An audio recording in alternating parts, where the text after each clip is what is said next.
who do you think the most two raw people are in America? Just Probably Joe Rogan. I'll put him on that list. Trump.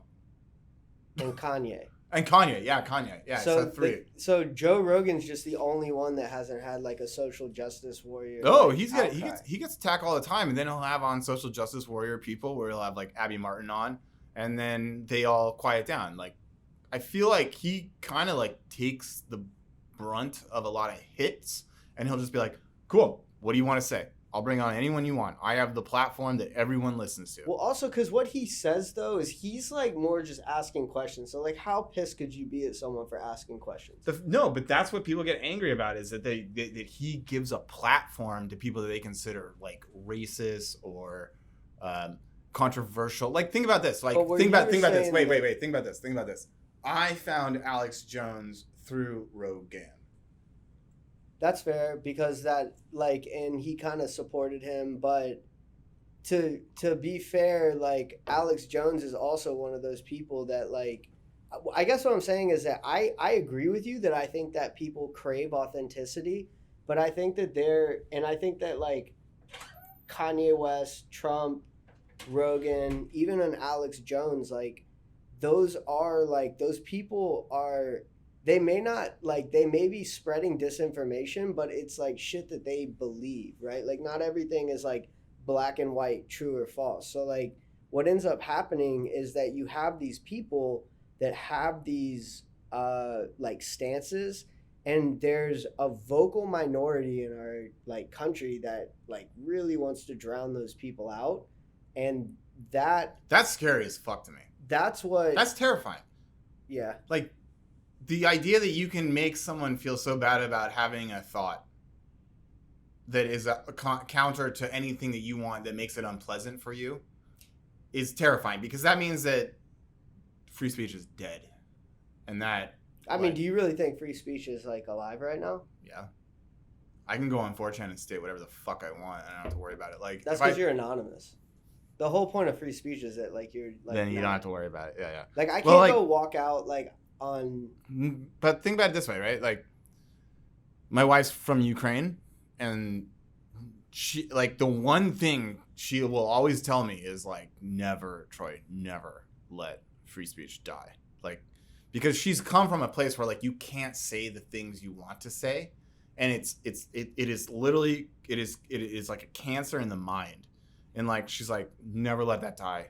Like you fight for that one. So we legally have free speech. Like, I would feel comfortable. So this is what I feel like for free speech. So I think that if you went on TV and said what the majority of Americans actually believe, that you would be ostracized by the current media political system.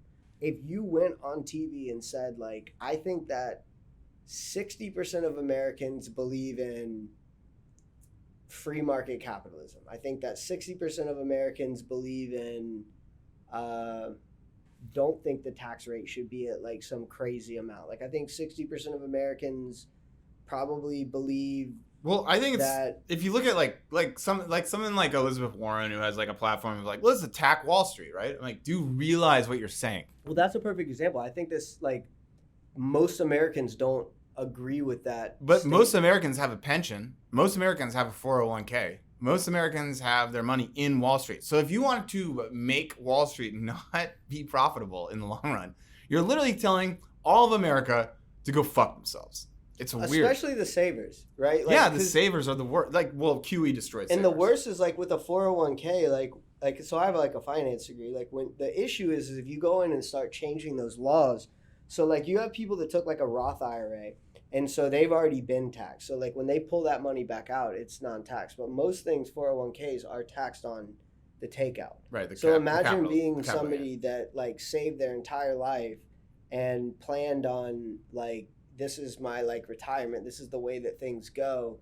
And then because like 6 billionaires don't pay taxes, now I have like Elizabeth Warren saying like, well, I think we should now like tax them. Now we should tax people that have over $1 million at like 80%. Like, dude, if I was some like old guy that had saved my whole life and thought like, man, I can finally like retire and go fishing, And like, that was the mode. Like, that's what I worked my whole life to do. And you're like, I'm going to take that from you because 6 people don't pay their taxes. Like, go fuck yourself. Yeah. And I think most Americans think that way, but I don't think anybody, like, you can only have so many degrees of saying that before people start getting pissed off. Like, I'm not saying that I think that everybody, like, is like a right-wing, red-pilled person. Like, I think that on the blue side, I think most Americans don't think that we should incorporate abortion. I think most Americans think gay people should be able to do what they want. Like, I think most Americans... Yeah, I would agree. Like, so, like, there's... It's not as, like, divided as most people want to position it. Like, right. I don't think most people are like Mike Pence. Right? Mike Pence. I don't think anybody relates with Mike Pence. Like, other than, like, some Bible Belt, like... Yeah, I mean, some Bible Belt, like, fucking... Like, Mississippi might. I always saw Mike Pence as almost like a... for Trump, it was almost like... It was like... Yeah, you get rid of me, you got him. You know what I mean? I think what it is that, like, Trump appealed to, like, the average American that just wanted to pay less taxes and was sick of being told that they were racist and sexist. But that's like, let's call it the Northeast, the Northwest, and the Southwest of, like, those places that he won. But the Southeast, like where I live, I shouldn't even say that because, like, if my mom ever listened to this podcast, like, my mom's one of those people. She's a single issue voter. All she cares about is she thinks that abortion is murder. And, like, you have to get a Mike Pence. Otherwise, like, she probably don't even like Trump. She probably, like, as a right-wing person is like, well... Yeah, but your mom's like a boomer, right? Yeah. Yeah. She's also a saint. My mom's an awesome person. I don't want to paint her bad. But, like, she's only going to vote... That's a different... She's a Catholic person. She only is going to vote on one thing. And so that's my parents are Catholic too. So, like, I went to Catholic school and did the same thing. Same thing. Like, I think actually having an abortion is probably one of the hardest psychological things you can do to someone. And if you look at like where, like, Planned Parenthoods all started and all that kind of stuff, like, that chick was a fucking psychopath. Like, the craziest thing, I think that the abortion thing, to me, the biggest thing is that it's an inconsistent argument. And this is, like, really fucked up to think about, but I don't understand, like, how people that are, like, white supremacists are, like normally people that are on that side of the political spectrum are the most likely ones to be, like, so anti-abortion. Well, yeah, but you know where it started, right? You know where, like, Planned Parenthood started from? No. You don't know? Okay, so I fucking forget her name. But she was, like, straight up fucking Third Reich weirdo. But that's what I'm saying. Like, so if you look at, like, the abortion rates, like, by race, right? So, like, they say, like, that it's 80% of like whatever. I don't know what the actual numbers are, but what I'm trying to say is that, like, you'd almost think that, like, they would want it. Yeah, like, especially the liberals in this country, you would think they would want it. Should want to allow it because, like, so the whole argument that these people are saying that they're shipping in illegal immigrants so that they can, like, throw the vote towards the blue. That's, like, the whole Trump, I want to build a wall. Like, fuck that. That's not it. That's not 100% that. I can tell you a true story that occurred to me. Do you think some of it's, like, actually like, people actually feel like they're 100%? Yeah, because like in LA. Okay, so I was having my floor redone in my shithole apartment in LA, and the dude was he was an illegal immigrant, right? Yeah. And he was from Mexico, and he was talking, and, like, I was driving him back to his car, and he told me, he goes, "Yeah, man, all these people want me out of here." And I was like, "What are you talking about?" He's like, "Fucking Mexican families, like the people that were, like, legal Mexicans." He was like they want me gone because he's taking their job. He was like, they don't want me here anymore. I guess. I mean, that's kind of fair for, like, I mean, that's more of, like, I don't agree with that mentality of the legal Mexicans. I think that exists a lot in business. And what I call it is well, hold on real quick. Getting back to, like, finish my, like, last thought. Yeah. So, like, literally, like, as fucked up as this is to say, if you had gotten rid of abortion in the 70s when Roe versus Wade passed or whatever, there would not even be a Republican Party. because there would probably be 3 to 4 times more black people, which would cause 25% of the vote. Most of them vote Democrat, so like it's odd that the people that are arguing against that are the ones that it actually hurts the most. And I get women's I've always found that rights. absolutely fascinating, like that idea. So I get women's rights. I'm not saying whether I support it or not. I'm just saying that I think it's ironic. Yeah, right. So if you think the long game of what those people think, and you're like, wait, so what do you why? Yeah, what? It's like I'm it's sorry, actually what? the But then they also say, but then they'll be like, but God's gonna save us. Right. You know what I mean? Like they have that like crazy ass belief where it's just like, no, God's got a plan. That's one of those like somebody else is gonna fucking deal with this, right? You're gonna have to. We have to, dude. We have to. It's our generation. It's our generation is gonna have to deal with this shit. The God's got a plan though is like that's such like a punt, bro. Yeah, it is. Kick the can down like, the road, right? I'll let this guy in the sky take care of this. Right? Yeah. I don't really need to deal with it because I'll just keep living my life, and this like the Pillsbury Doughboy is gonna fucking hook it up. But should we get to crypto at some point? Should we talk about something in crypto? I feel like we should. Maybe like, I think when you like to edge into the politics, like if you talk about like politics of crypto. Do you think that the politics, so like crypto can like decentralize systems, right? So it can rip power away from the people that already have power, but that means that we're going to have a system in which there will be like my personal opinion is that I think local governance works better than federal government, right? So decentralization actually powers that through. So it's very much like the Greek polis concept of like statehood, that like decisions should be made like on a more localized level. Yeah, 100%. And I think that's where it goes, right? So one of the guys I like to listen to a lot is like Peter Thiel. And Peter Thiel always talk about like, we don't have a marketplace for governance, right? We don't have a system in which like you can like try to find new governances that work, right? So I also think we've passed that point in society that I don't know if it's ever gonna actually go back to that. Because like, what if like, so you have people that are like, the world is gonna end in 12 years because of like global warming, right? Right. So what if you have like a localized government that's just like, fuck it, we're just gonna dump acid into this water, and that's legal. Nah, what? I mean, that's kind of what's going on with like China. Like China we're not allowed to like do the same shit as them, so they're.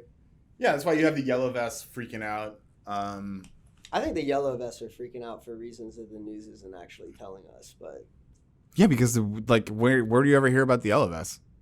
The only place you see the yellow vests is on Twitter. You don't see it on the mainstream media. They just don't even They don't even acknowledge it. They don't even cover it. They don't even acknowledge that there's riots in Europe right now about like global warming, and that it's not about global warming. It is about global warming. No, it is. It's about their taxes for global warming.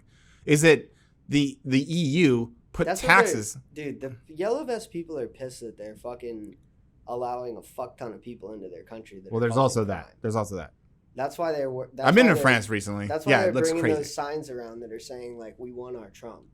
Like I've never seen that. Because they don't show it on the news. Yeah, but I'm not a news watcher. I have clients in fucking France, and I asked them about it, and they were like, the people are pissed about like, it's the same as fucking Brexit. They don't want that populist movement spreading. So let's just not talk about it, is CNN's approach. But that is what's happening, is they like don't want to like lose their identity. France is a country that is very, very, very egotistically into their own identity. Yeah, they are. Like, you bring in a whole bunch of other motherfuckers from other countries that have their own like morals and concepts. That's why they're fucking rioting. But they're not going to talk about that on the news. Well, they fucking should. Yeah, but that's not like, doesn't fit their agenda, dude. Well, then their agenda is dead, in my opinion. Like, why are we? What? Okay, like let's relate that back to like what the protocol does. Like, why should we even allow for them to have the power that they have? Like, we should be like, society should be rewarding the people that state what the people are saying, not what some corporate government bullshit is saying, right? So, I think Singular in a lot of ways is the truest like form of like what crypto should be where it's like it's a network. So it's a decentralized network of speech. So like it's a network of people that are trying to say like, if you really support like free speech, I'm going to like stake and set up and set the security. And it's like, imagine that's a network of 30 million people. Like that's an unsuppressible voice, right? Like I don't think that the average person in America really feels like financially fucked. Like they should, but like they don't. Like, I don't think the average person even realizes like Warren Buffett's not paying taxes, but the average American does feel like if I say some shit that I might get like recess bullied for some shit that I don't even know. And so like I think that people let me actually put it this way. Yeah. Fake news is on the left and the right. I think that like right-wing people are psychos, and I think super left-wing people are psychos. So like both, super right, super left. And so you have basically two media platforms that you can listen to. You can listen to Fox News, which is super right. You can go to Breitbart, which is the like even more like what other like otherwise like that's the CNN.com of the right wing, right? Right. Or you go to Zero Hedge, which is also like right. Zero Hedge does tend to lean very right, but they're very I think they're more like economically based. Zero Hedge sucks since they sold themselves to whoever they did. I didn't know that. It's like 2 years ago. Zero Hedge is like in the trash can at this point, in my opinion. They're good like in terms of like seeing some shit. Do you like Real Vision? What's real? I don't even know what that is. Real Vision, Yusko's on that a lot. It's like you sent me a thing about that. Yeah, I like Real Vision a lot. Like because you have to pay for it, and like the guy who runs it, it's like you sent me like a YouTube video about like them. So like they'll release their videos like months later. It's a British guy. He's actually Spanish. Raul Powell. Oh, that's different. So you sent me a video of a guy that was British interviewing Mark Yusko. They were in like the UK. I know who Raul Powell is. He's like a macro economist that used to run a hedge fund. Yeah. And he was really successful running a hedge fund. Yeah. So the only thing I have a problem with like Raul Powell is I put him in the same category as like Peter Schiff of like. Okay. How the fuck are these guys still getting airtime? Like, how long can you really say that? Like if you had followed their investment advice from 2010 on, you're the poorest of your friends. They've been saying not necessarily. Like you have to be able to take like a long term vision. Like Peter Schiff, right? Is a gold bug. He's got his ideas. Dude, I could own more gold than Peter Schiff than if I had just. No, he's got an entire like.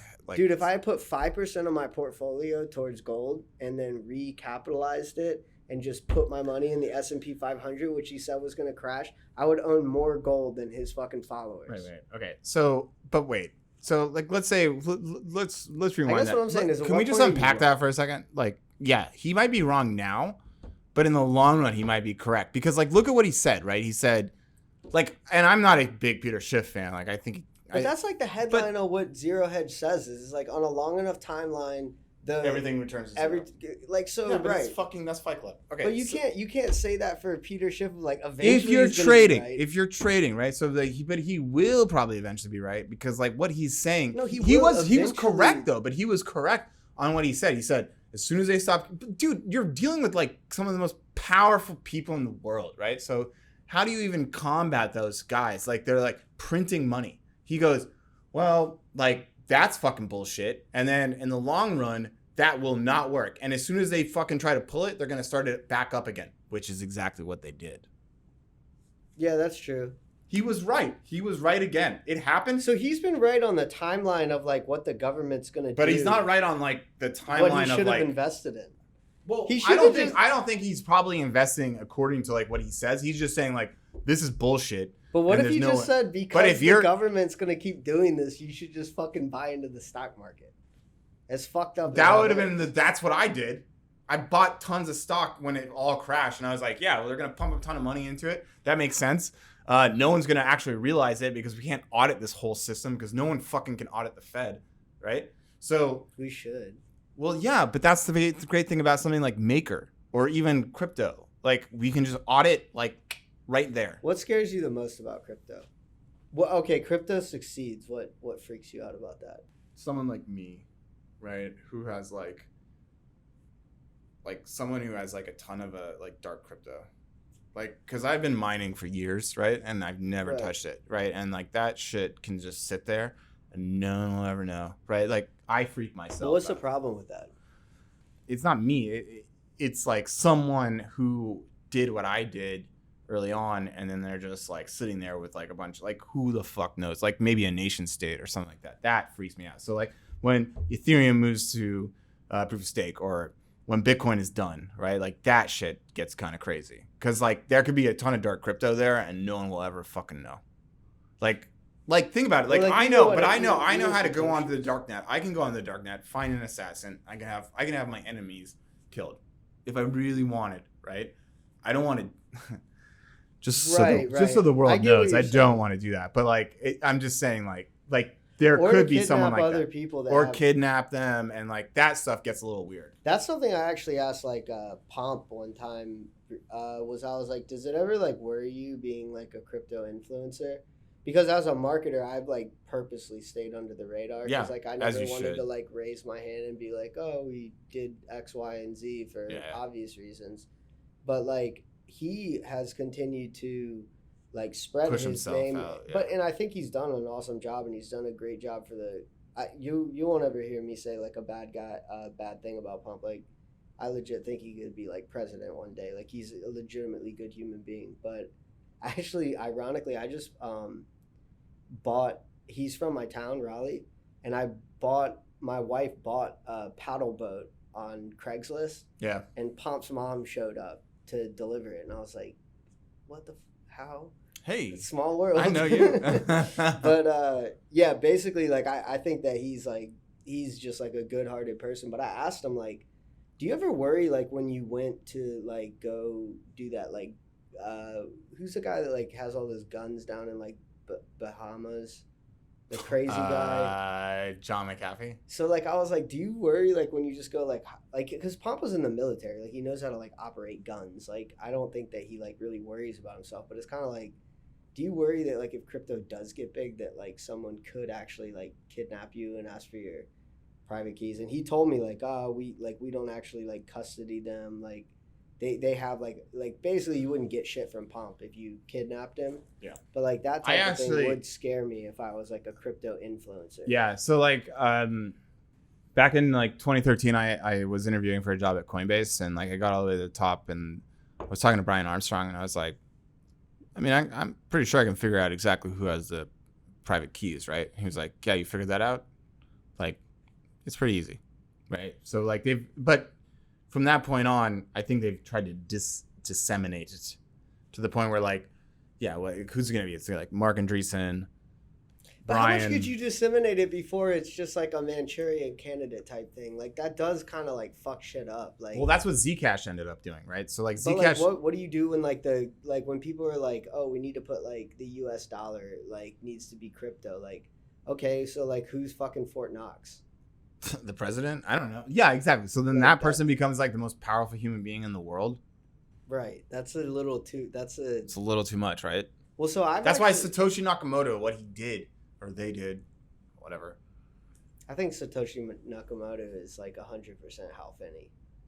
Yeah, I think he's dead. The reason that I think that Satoshi is Hal Finney is it's just like a basic human psychology thing to me. So if you were to like spend a few years building anything at all, yeah, the first person that you would fucking send something to see if it works is who? Yourself. Not even your wife. No, like you're just. It's like saying a test message. It's like test. It worked. Oh, it worked. I bet you the first text message that was ever sent was a fucking text that got sent to the same person. Yeah, probably. Or an email. Like an email. It was like an email to yourself. Yeah. Like, oh, that worked. All right, and then they're like, okay, let me see if it works if I send it to my friend. Yeah. Okay, you hold this key and then I'll send it to you. And so that's why, like, just like, I'll never believe that, like, Satoshi isn't Hal Finney, because like he sent the first transaction to himself to see if it worked to himself. I mean, maybe that's not true. Maybe he forked the network. He sent it to himself, and then he sent it somewhere else. Maybe like, he was like so There's like holes in my above head. it. Like think about like what he was dealing with. Like remember when What if he forked Bitcoin, sent something to himself, and the real Bitcoin is the original one that's just on some server somewhere? Like it wouldn't matter because all the development's on one. I just mean like the Bitcoin we know is actually a fork because the first one he sent it to himself, and then Yeah, it'd be like a test net. Then he forked it. Could be and a sent test it to net. Hal Finney. Yeah, because it could have been a test net. So I've thought a lot about like what scares me the most about crypto. Yeah. And it comes from like my like Catholic education. Like one thing that always like kind of freaked me out was like when they talked in like I'm not like Catholic, but like I still remember that shit, and I like watch scary movies. So like they often bring these like concepts together, and so I remember thinking like, so like the concept of like the Antichrist, they're like it's something that is like a wolf in sheep's clothing that's like you originally think is a good concept, but like ends up like completely fucking the whole world up. So if you were to like and I do that with technology sometimes. Like what if the internet could be like that? What if the internet's the Antichrist? What if Facebook's the Antichrist? But like one area that like really stands out to me with crypto, not crypto like as a currency, but from decentralization, is so when you start like having a decentralized network where humans are incentivized to uphold a network financially, but then you introduce like artificial intelligence, and those artificial intelligence agents become hostile towards humans, and then humans are basically financially incentivized to uphold artificial intelligence that fuck up other humans. That's a very like very very very fucked up thing that I don't ever want to see happen. But like it's actually like so you think about like when you talk about like Skynet, I think about that. you could just turn Skynet off, but like if Skynet's on Ethereum, you actually can't turn turn it off, which is fucking scary. But you could use the algorithms against themselves. So I've thought about that a lot. We should write a book like that. We should. What we do is we should make a movie with SingularDTV that it's not like against humans, it's that it's like some Ender's Game shit that like these things fight each other. I think we've fucking talked about some random shit. Yeah, I mean, yeah. How long is this? We're at 30 minutes. You could splice that to like just make me look like a neo-Nazi. Like an asshole. Yeah, totally. This man's a Nazi. Here's Tyler working.